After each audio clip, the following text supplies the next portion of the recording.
నవ్య news కి స్వాగతం। ఈ రోజు వార్తలోని ముఖ్యాంశాలు।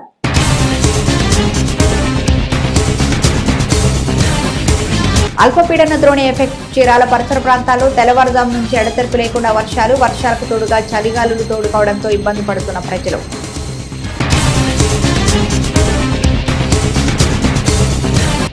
చీరాల జాండ్రపేటలో శ్రీ దాదా అమీన్ పీర్ దర్గాలో 49వ గంధం వేడుకలు। ఈ నెల 26 నుంచి 3 రోజుల పాటు నిర్వహణ। మీడియా సమావేశంలో గంధం వేడుకల కరపత్రాన్ని ఆవిష్కరించిన దర్గా భక్త బృందం।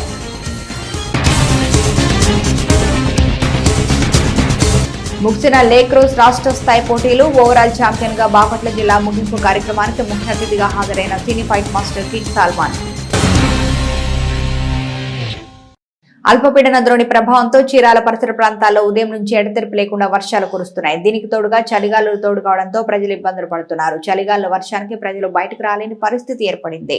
అల్పపీడన ద్రోణి ప్రభావంతో చీరాల పరిసర ప్రాంతాల్లో ఉదయం నుంచి ఎడతెరిపి లేకుండా వర్షాలు కురుస్తున్నాయి। దీనికి తోడుగా చలిగాలులు తోడు కావడంతో ప్రజలు ఇబ్బందులు పడుతున్నారు। చలిగాలు వర్షానికి ప్రజలు బయటకు రాలేని పరిస్థితి ఏర్పడింది। ఇక చీరాల్లో వర్షాల ధాటికి రోడ్లన్నీ చెరువుని తలపిస్తున్నాయి। డ్రైనేజీలోని మురుగునీరు వర్షపు నీటితో ప్రవహించడంతో స్థానికులు తీవ్ర ఇబ్బందులు పడుతున్నారు। మరోవైపు ఎడతెరిపి లేని వర్షానికి పాదాచారులు వాహన చోదకులు తీవ్ర ఇబ్బందులు పడ్డారు।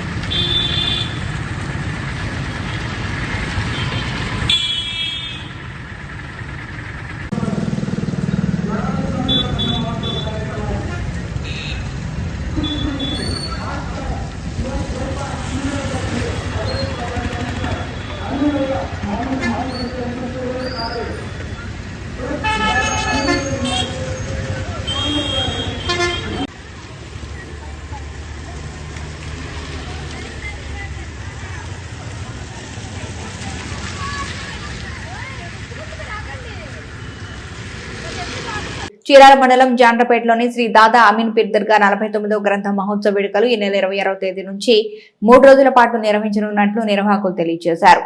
జాండ్రపేటలోని అమీన్ పీర్ దర్గా వద్ద నిర్వహించనున్న 49వ గ్రంథ మహోత్సవాలను పెద్ద ఎత్తున భక్తులు హాజరై జయప్రదం చేయాలని దర్గా కమిటీ ప్రతినిధులు పిలుపునిచ్చారు।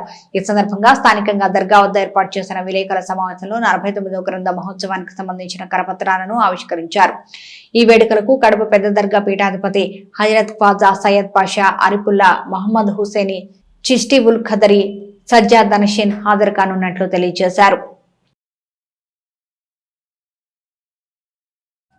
జాండ్రపేట దాదా అమీన్ పీర్ వారి దర్గా యందు ఈ నెలలో 26వ తారీఖు నుంచి 28వ తారీఖు వరకు జరగబోయే గంధ మహోత్సవ కార్యక్రమం గురించి వివరణ। 26వ తారీఖు రాత్రి 10 గంటలకు బ్యాండు వాయిద్యములతో మేళతాళాలతో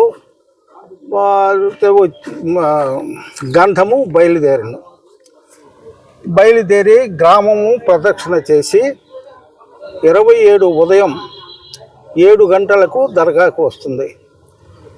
ఆ టైంలో కడప పీఠాధిపతులు ఆరిఫుల్లా హుసేని సర్కార్ వారు ఫాతిహాలు ఇచ్చి ప్రసాదాలు పంచబడుతుంది। 27 సాయంత్రం 7 గంటలకు దీపారాధన కార్యక్రమం జరుగుతుంది। తదనంతరం ప్రసాదాలు పంచబడును। 28 ఉదయం 9 గంటలకు తహలీల్ ఫాతిహా చదివింపులు జరిపిన తర్వాత ప్రసాదాలు పంచబడుతుంది। జాండ్రపేట ఉరుసు కార్యక్రమం జరుగుతుంది। గంధ మహోత్సవం ఈ ఉరుసు కార్యక్రమం అనేది 3 రోజులు జరిగింది। 26వ తేదీన, అదేవిధంగా 27వ తేదీన, 28వ తారీఖున ఈ 3 తేదీలు ఈ కార్యక్రమం జరుగుతాయి। అదేవిధంగా ఈ కార్యక్రమానికి బాపట్ల జిల్లా, అదేవిధంగా ఇటు పన్నూరు, గుంటూరు, అదేవిధంగా చినగంధం, ఇటు ప్రకాశం డిస్టిక్ అనేక మంది యావజ్జాత ప్రజలందరూ వచ్చి ఈ కార్యక్రమంలో పాల్గొని గురుగారి యొక్క దీవెనలు తీసుకొని సక్సెస్గా చేయాలని కోరుకుంటూ చీరాల కారంచెడు రోడ్లోని ప్రైడ్ ఇంటర్నేషనల్ పాఠశాల క్రీడా మైదానంలో 2 రోజుల పాటు జరగనున్న రాష్ట్ర స్థాయి లాక్రోస్ గేమ్ ను ఆంధ్రప్రదేశ్ లాక్రోస్ గేమ్ అసోసియేషన్ కార్యదర్శి ఎం సురేందర్ రెడ్డి ప్రారంభించారు। పోటీల్లో పలు జిల్లాల క్రీడాకారులు ఉత్సాహంతో పాల్గొన్నారు। విద్యార్థులు కేవలం చదువులోనే కాక క్రీడల్లోనూ ప్రావీణ్యాన్ని సాధించాలని, తద్వారా మానసిక శారీరక దృఢత్వం సాధ్యమని బాపట్ల జిల్లా ప్రైవేటు పాఠశాలల అధ్యక్షులు ఎం వెంకటేశ్వర్లు అన్నారు. చీరాల కారంచేడు రోడ్లోని ప్రైడ్ ఇంటర్నేషనల్ పాఠశాల క్రీడా మైదానంలో 2 రోజుల పాటు జరగనున్నటువంటి రాష్ట్ర స్థాయి లాక్రోస్ గేమ్ ను ఆంధ్రప్రదేశ్ లాక్రోస్ గేమ్ అసోసియేషన్ కార్యదర్శి ఎం సురేందర్ రెడ్డి ప్రారంభించారు. ఈ సందర్భంగా ఆయన మాట్లాడుతూ లాక్రోస్ వంటి క్రీడలు ఆడడం ద్వారా క్రీడల్లో ఏ విధంగా అయితే గెలుపోటములు ఉంటాయో అదే తరహాలో జీవితంలో వచ్చే ఒడిదుడుకులు ఒత్తిడిని విద్యార్థులు సమర్థవంతంగా ఎదుర్కొంటారన్నారు. అంతేకాకుండా క్రీడల వల్ల విద్యార్థులు ఐకమత్యం, స్నేహభావం పెంపొందుతుందన్నారు. ఈ సందర్భంగా pride international school correspondent lacrosse జిల్లా అధ్యక్షులు అశోక్ బాబు మాట్లాడుతూ ఒలింపిక్ అర్హత సాధించిన లాక్రోస్ గేమ్ ను చీరాల్లో, అందులోనూ రాష్ట్ర స్థాయి మీట్ ను నిర్వహించడం ఆనందంగా ఉందన్నారు. రాష్ట్ర వ్యాప్తంగా 11 జిల్లాల నుంచి 175 మంది క్రీడాకారులు జూనియర్, సబ్ జూనియర్ విభాగాల్లో కలిపి 22 జట్లు ఈ 2 రోజుల పోటీల్లో పాల్గొననున్నట్లు స్పష్టం చేశారు.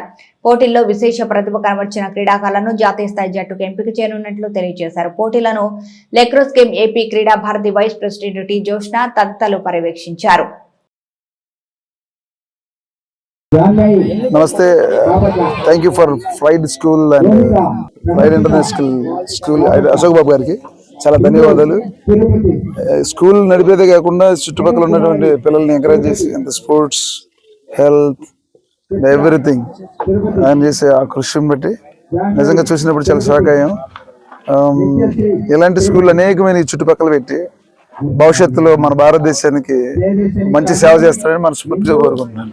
థ్యాంక్ యూ సార్ అశోక్ బాబు గారు, థ్యాంక్ యూ వెరీ మచ్. ఈ క్రీడలు చూసినాక చిన్నప్పుడు మా జీవితాలు గుర్తొస్తున్నాయి. సో చిన్నపిల్లలను చూస్తే చాలా ముచ్చటగా ఉంది. అందుకే చాలాసేపు ఉండాలనిపిస్తుంది, కానీ అనేక మీటింగ్లు ఉండడం వల్ల వెళ్ళిపోతున్నాను. Sorry for that. God bless you. చరిత్రలో నేటి ముఖ్యమైన ఘటనల్ని ఓసారి చూద్దాం.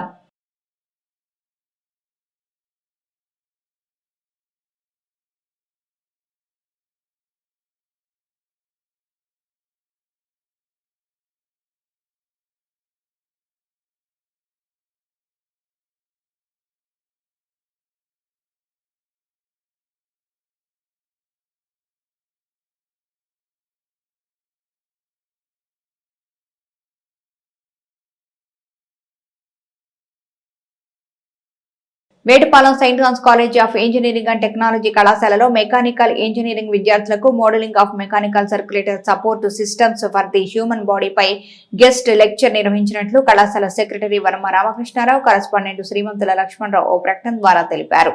మెకానికల్ ఇంజనీరింగ్ డిపార్ట్మెంట్ ఆధ్వర్యంలో modelling of mechanical circulatory support systems for the human బాడీపై గెస్ట్ లెక్చర్ ను నిర్వహించినట్లు సెయింట్ జాన్స్ కళాశాల ప్రిన్సిపల్ డాక్టర్ కె జగదీష్ బాబు తెలిపారు. ఈ గెస్ట్ లెక్చర్ కు BSV professor doctor Prasad Patnaik, చెన్నైకి చెందిన applied mechanics and biomedical engineering Indian institute of టెక్నాలజీకి మెకానికల్ ఇంజనీరింగ్ విభాగాధిపతి డాక్టర్ లక్ష్మీ తులసి చావలి హాజరైనట్లు తెలిపారు.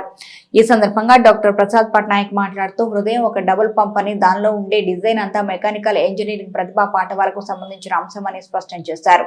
ఈ రకమైన మార్పిడి 1 కోటి రూపాయల వరకు ఖర్చవుతుందని తెలిపారు. మానవ హృదయం మెకానికల్ వాల్వ్ డిజైన్, పంపు డిజైన్లతో కూడి ఉంటుందని తెలిపారు. నేడు భారతదేశంలో బయోమెడికల్ పరికరాలకు, డిజైన్స్ కు బయోమెడికల్ రంగంలో శిక్షణ పొందిన వారికి ఎంతో డిమాండ్ ఉందని తెలిపారు.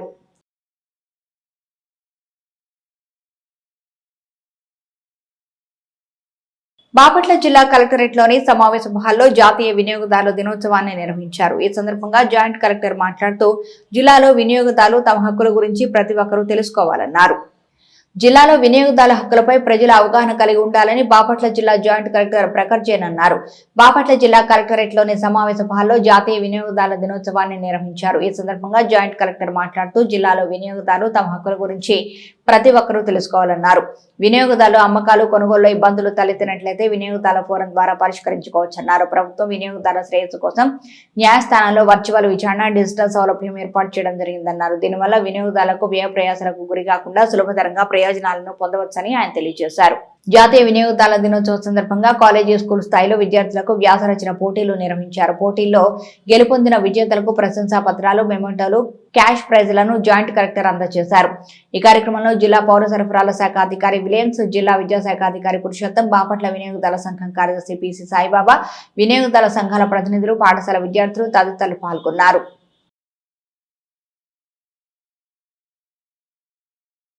పేపర్ కోసమే కాపలా కాసిన రోజులు గుర్తున్నాయా? నాడు బస్సు కానీ రైళ్లు కానీ ఎక్కితే ఖచ్చితంగా పేపర్ చేతిలో ఉండాల్సిందే కదా.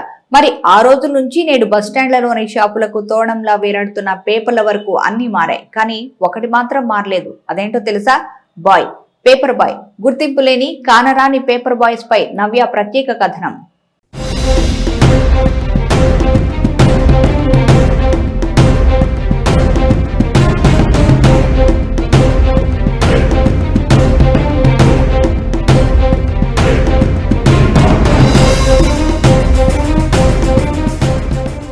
తెల్లవారుజామునే సూర్యుడితో పోటీ పడతాడు.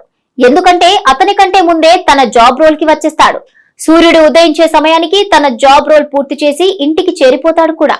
పేపర్ బాయ్ ఈ పేరు అందరికీ తెలిసిందే, మరెందరికో సుపరిచితమైన పదం కూడా. మరి ముఖ్యంగా పేపర్ చదివే అలవాటు ఉన్న ప్రతి ఒక్కరికి బాగా నానుడి పదం. 90వ దశకంలో అయితే న్యూస్ పేపర్ తెలియని వారుండరు. అంటే ఎలక్ట్రానిక్ మీడియా రాకముందు ఖచ్చితంగా ఈ న్యూస్ పేపర్స్ అందరినీ అన్నింటినీ శాసించేశాయి. అంటే అతిశయోక్తి కాదేమో మరి. నాడు పేపర్ బాయ్ ఎక్కడ కనిపిస్తాడా అని వెతికే రోజుల నుంచి మరి ఇప్పుడు కనిపించినా ఏం కొంటాంలే అనిపిస్తున్న రోజుల వరకు అన్ని మారిపోయాయి. అయితే ఇప్పటికీ ఈ డిజిటల్ యుగంలో కూడా ఏ మాత్రం తన ప్రాధాన్యత కోల్పోలేదు అంటే అందులో ఎలాంటి సందేహం అవసరం లేదు. అయితే ఈ న్యూస్ పేపర్ మనుగడను నిలబెట్టుకునే క్రమంలో సుకేత్ర స్థాయిలో న్యూస్ సేకరించే జర్నలిస్టు పంపించే వార్తా కథనాలను మానిటరింగ్ చేసి డిస్క్, ఆ తర్వాత ప్రచురణ ఇవ్వని ఓ భాగమైతే అంతకంటే ముఖ్యమైన ఘట్టం అలా ప్రింట్ అయిన పేపర్ను సకాలంలో వానైనా, వరదైనా, తుఫాన్ వచ్చినా, సునామైనా పేపర్ను పాఠకులకు చెంతకు చేర్చే పేపర్ బాయ్దే అత్యంత కీలకమైన రోల్.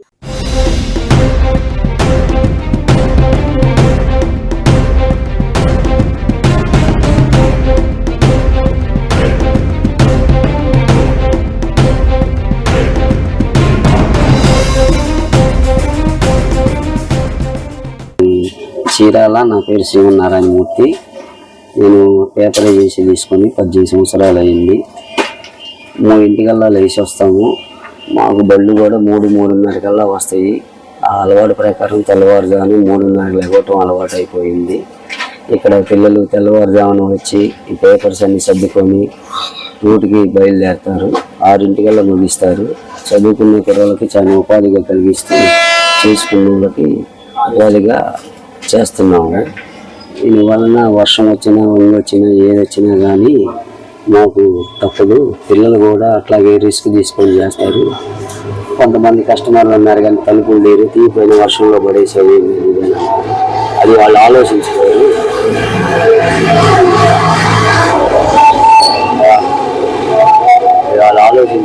కానీ పిల్లలు ఆ వర్షంలోనే తలుపు తీసుకొని బయట తీసుకొని లోపల పెట్టాలి. అయినా కొన్నిటికి సిద్ధపడి కూడా ఈ ఫీల్డ్ 18 సంవత్సరాల నుంచి నడుపుతున్నాము. ఇలా ఇప్పుడు ఈ మొబైల్స్ వచ్చిన కాడి నుంచి వాట్సాప్లు విపరీతంగా ఉండేదానికి పేపర్ బాగా తగ్గిపోయింది.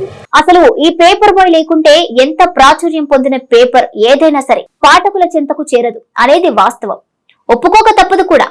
హోటల్లో సరదాగా టీ తాగుతున్నా, టిఫిన్ చేస్తున్నా, ఉద్యోగ సమాచారం కావాలన్నా, రాజకీయ విశేషాలు చూడాలన్నా, మనకి నచ్చిన హీరో విషయాలు తెలుసుకోవాలన్నా ఖచ్చితంగా పేపర్ చూడాల్సిందే, చదవాల్సిందే. ఇంతటి డిజిటల్ యుగంలో కూడా ఇంకా పేపర్ తన మనుగడను ఇంకనూ కొనసాగిస్తుంది అంటే అందులో ఆయా పేపర్ల కష్టం ఎంత ఉందో అదే తరహా బాధ్యత ఈ పేపర్ బాయ్స్ తన భుజాల మీద వేసుకుని బాధ్యతగా సకాలంలో అందిస్తుంటున్నారు. కాబట్టే ఇంకా పేపర్లు మనుగడ సాగిస్తున్నాయి.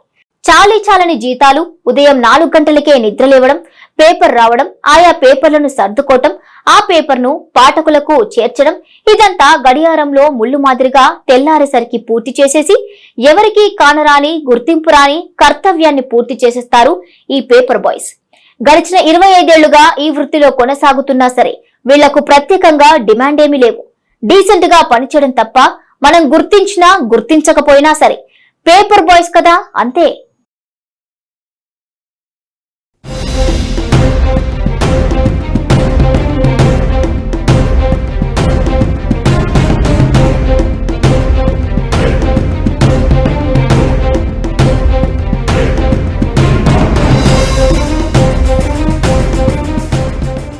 అందరూ కలిపి మొత్తం కలిపి దాదాపు ఇప్పటి వరకు దాదాపు టౌన్ మొత్తం కలిపి 8,000 పేపర్ల దాకా చేస్తారు. గతంలో కూడా ఇంచుమించు ఉండి ఇట్లాగే ఇంచుమించు అంటే మనకి జాండ్రపేట ఇటు ఇప్పుడుపాలెం దాకా మొత్తం 10,000 పేపర్లు ఉంటాయి. ఇటు అటు కలుపుకుంటే 10,000 పేపర్స్ వస్తాయి. నియోజకవర్గం అంటే చీరాల వరకు వచ్చేసి జ్యోతి పేపర్ కానీ ఈనాడు కానీ అన్ని పేపర్లు 10,000 అండి. ఏమన్నా కానీ అన్ని జాండ్రపేట టు మనకి ఈపురిపాలెం వరకు ఏమైనా 10,000 పేపర్ల వరకు అంటుండగా మొత్తం ఓన్లీ మన టౌన్ వరకు 10,000. కాబట్టి మనకు తెలియదు నియోజకవర్గం ఎన్ని ఉంటాయో మనకి ఐడియా లేనప్పుడు మనం చెప్పండి.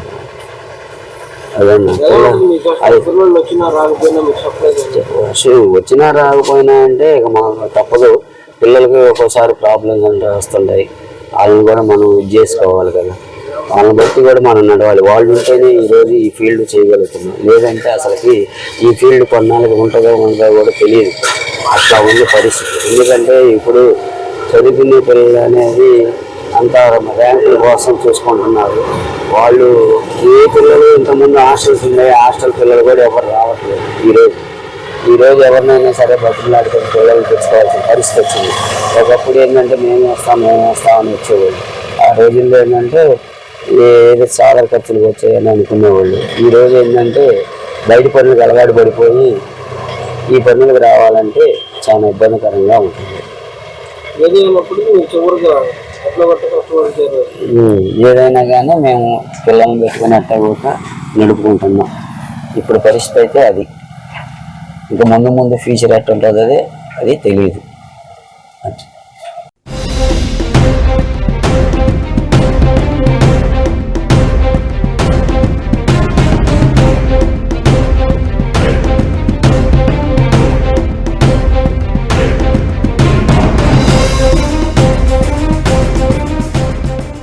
నేటి తిరుమల తిరుపతి సమాచారాన్ని ఓసారి పరిశీలిద్దాం. వారాంతపు సెలవు దినం కావడంతో తిరుమలలో భక్తుల రద్దీ పెరిగింది. వెంకటేశ్వర స్వామిని దర్శించుకునేందుకు వివిధ ప్రాంతాల నుంచి వచ్చిన భక్తులతో 14 కంపార్ట్మెంట్లు నిండిపోయాయి. టోకెన్లు లేని భక్తులకు 12 గంటల్లో సర్వదర్శనం అవుతుందని టీటీడీ అధికారులు తెలిపారు. నిన్న స్వామివారిని 72,411 మంది దర్శించుకోగా 27,677 మంది తలనీలాలు సమర్పించుకున్నారు. భక్తులు సమర్పించుకున్న కానుకల ద్వారా హుండీకి 3.44 కోట్ల ఆదాయం వచ్చిందన్నారు.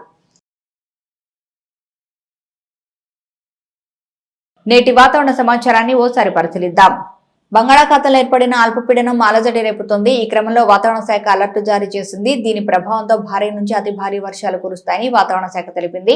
ఈ మేరకు ఆంధ్రప్రదేశ్ రాష్ట్ర విపత్తుల నిర్వహణ సంస్థ మంగళవారం కీలక ప్రకటన విడుదల చేసింది. దక్షిణ కోస్తా ఉత్తర తమిళనాడు తీరాలకు ఆనుకొని నైరుతి అండ్ ఆనుకొని ఉన్న పశ్చిమ మధ్య బంగాళాఖాతంలో బలపడిన అల్పపీడనం అదే ప్రాంతంలో కొనసాగుతుందని విపత్తుల నిర్వహణ సంస్థ మేనేజింగ్ డైరెక్టర్ రోణంకి కూర్మనాథ్ తెలిపారు.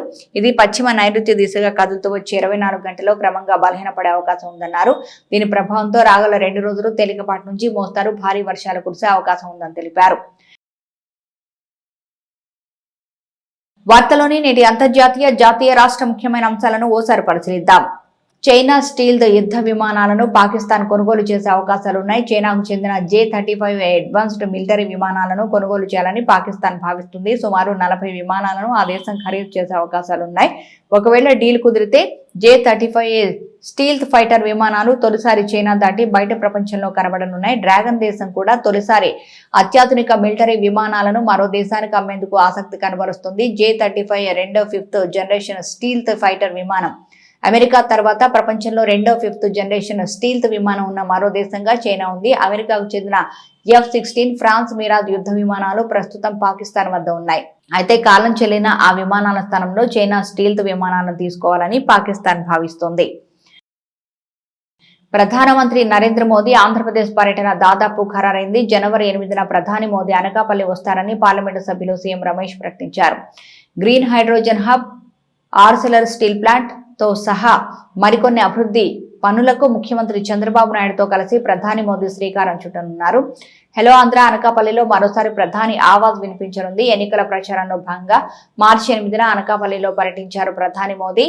ఉమ్మడి విశాఖ జిల్లా అభివృద్ధికి కీలక హామీలను ఇచ్చారు కూడా. ఇటీవల నవంబర్ నెల 29వ తేదీన ప్రధాని మోదీ విశాఖలో పర్యటించాల్సి ఉంది. కానీ ప్రతికూల వాతావరణం వల్ల పర్యటన రద్దయింది. అయితే జనవరి 8న ప్రధాని మోదీ అనకాపల్లి వస్తున్నారని బీజేపీ ఎంపీ సీఎం రమేష్ ప్రకటించారు. సోమవారం డిసెంబర్ 23 రోజున కసింకోటలో 4.53 కోట్ల వ్యయంతో అభివృద్ధి పనులకు స్పీకర్ అయ్యన్న పాత్రులతో కలిసి ఎంపీ సీఎం రమేష్ శంకుస్థాపన చేశారు. ఈ సందర్భంగా ప్రధానమంత్రి నరేంద్ర మోదీ అనకాపల్లి జిల్లా పర్యటనపై ప్రకటన చేశారు. Green hydrogen hub, Arcelor steel plant తో సహా మరికొన్ని అభివృద్ధి కార్యక్రమాల్లో ప్రధాని పాల్గొంటారన్నారు ఎంపీ సీఎం రమేష్. అనకాపల్లి జిల్లాలో అల్యూమినియం కొత్త ప్లాంట్ ఏర్పాటుకు కృషి చేస్తున్నామన్నారు. ఆంధ్రప్రదేశ్ రాజధాని అమరావతిని అత్యున్నత ప్రమాణాలతో నిర్మించాలన్న లక్ష్యంతో దూసుకెళ్తోంది కూటమి ప్రభుత్వం. ఈ క్రమంలోనే సీఎం చంద్రబాబు అధ్యక్షతన సిఆర్డీఏ 44వ సమావేశం జరిగింది. రాజధాని అమరావతిలో జరగబోయే నిర్మాణాలకు అనుమతులపై కీలక నిర్ణయాలు తీసుకుంది. తాజాగా 2723 కోట్ల విలువైన పనులకు ఆమోదం తెలిపింది సిఆర్డీఏ. దీంతో కలిపి ఇప్పటి వరకు రాజధానిలో మొత్తం 47,288 కోట్ల పనులకు గ్రీన్ సిగ్నల్ లభించినట్లయింది. జనవరి 15 నుంచి పనులు ప్రారంభిస్తామని చెప్పారు పురపాలక శాఖ మంత్రి నారాయణ. అమరావతిపై వైసీపీ కక్ష ఇంకా తీరలేదని, అమరావతి రాజధాని కోసం తీసుకునే రుణాలపై విచ్చలవిడిగా తప్పుడు ప్రచారం చేస్తోందని విరుచుకుపడ్డారు మంత్రి నారాయణ. ఇక్కడి భూముల ద్వారా వచ్చిన ఆదాయంతోనే లోన్లు తీరుస్తాం తప్ప ప్రజలపై నయా పాసా కూడా భారం మోపబోమని స్పష్టం చేశారు. గత ప్రభుత్వం టిట్కో ఇళ్లపై రుణాలు తీసుకుని దారి మళ్లించిందని ఆరోపించారు మంత్రి. టిట్కో ఇళ్లను నిరర్ధక ఆస్తుల జాబితా నుంచి తప్పించడం కోసం 102 కోట్లు కట్టాల్సి వచ్చిందన్నారు. జూన్ 12 లోపు 1,18,000 ఇళ్లు పూర్తి చేసి ప్రారంభించాలన్నది కూటమి సర్కార్ లక్ష్యం. అమరావతి సమీపంలో నేలపాడు దగ్గర నిర్మించ తలపెట్టిన హ్యాపీ నెస్ట్ నిర్మాణ ప్రక్రియ స్పీడ్ అందుకుంది. దీనికోసం టెండర్లు ఆహ్వానించింది ఏపీ ప్రభుత్వం. ఈ ప్రొక్యూర్మెంట్ పోర్టల్ నుంచి దరఖాస్తులు డౌన్లోడ్ చేసుకుని జనవరి 8లోగా బిడ్ వేయాల్సి ఉంది. ఫ్లిప్కార్ట్ నుంచి 85,000 రూపాయల వరకే కొనుగోలు చేసుకునే అవకాశం కల్పించింది. డిసెంబర్ 20వ తేదీ మొదలైన ఈ ఆఫర్ 25 వరకు మాత్రమే అందుబాటులో ఉంది. ఐక్యూబ్ ఎలక్ట్రిక్ స్కూటర్ భారీ తగ్గింపుతో ప్రముఖ ఈ కామర్స్ సైట్ ఫ్లిప్కార్ట్ లో అందుబాటులో ఉంది. దీని 2.2 kW వేరియంట్ ధర సాధారణంగా 94,999 కాగా సంవత్సరం ముగింపు సందర్భంగా ఫ్లిప్కార్ట్ లో 85,000కు కొనుగోలు చేయవచ్చు. డిస్కౌంట్ కు ముందు ఫ్లిప్కార్ట్ లో టీవీఎస్ ఐక్యూబ్ ను 103,299కి అందుబాటులోకి తీసుకొచ్చారు. ఫ్లిప్కార్ట్ లోని జస్ట్ ఫర్ యూ అనే ఆఫర్ తో స్కూటర్ ధర 4,000 రూపాయలు తగ్గింది. అలాగే 20,000 రూపాయల కంటే ఎక్కువ కొనుగోలుపై కార్డుకు 12,300 తగ్గింపు లభిస్తుంది. అదనంగా ఫ్లిప్కార్ట్ యాక్సెస్ క్రెడిట్ కార్డును ఉపయోగించి వాహనాన్ని కొనుగోలు చేసేటప్పుడు మరో 5,619 రూపాయల డిస్కౌంట్ ఇస్తారు. ఇవన్నీ కలుపుకొని చివరకు 85,380కి సొంతం చేసుకోవచ్చు. బోర్డర్ గవాస్కర్ ట్రోఫీలో ఆస్ట్రేలియా బ్యాట్స్మెన్ పై టీమిండియా బౌలర్ జస్ప్రీత్ బుమ్రా విధ్వంసం సృష్టించాడు. బుమ్రా 3 మ్యాచ్ల్లో 20కి పైగా వికెట్లు తీశాడు. ప్రస్తుతం ఈ ప్రపంచ number 1 test bowler Bumrah Australia బ్యాట్స్మెన్లను తన బౌలింగ్ తో ముప్పతిప్పలు పెడుతున్నాడు. ఆస్ట్రేలియాలోని పెద్ద దిగ్గజాలు కూడా అతనిపై ప్రశంసల వర్షం కురిపిస్తున్నారు. అయితే మెల్బోర్న్ లో జరగనున్న 4వ టెస్టుకు ముందు బుమ్రా బౌలింగ్ యాక్షన్ పై ఆరోపణలు వస్తున్నాయి.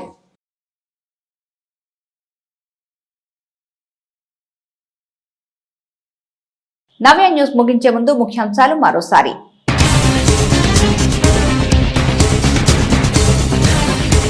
అల్పపీడన ద్రోణి ఎఫెక్ట్ చీరాల పరిసర ప్రాంతాల్లో తెల్లవారుజాము నుంచి ఎడతెరిపి లేకుండా వర్షాలకు తోడుగా చలిగాలులు తోడు కావడంతో ఇబ్బంది పడుతున్న ప్రజలు.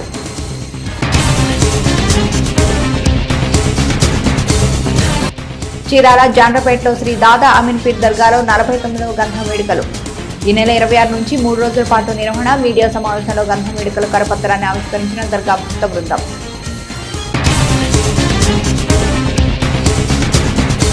ముగిసిన లేక్రోస్ రాష్ట్ర స్థాయి పోటీలు. ఓవరాల్ ఛాంపియన్ గా బాపట్ల జిల్లా ముగింపు కార్యక్రమానికి ముఖ్య అతిథిగా హాజరైన సినీ ఫైట్ మాస్టర్ కింగ్ సల్మాన్.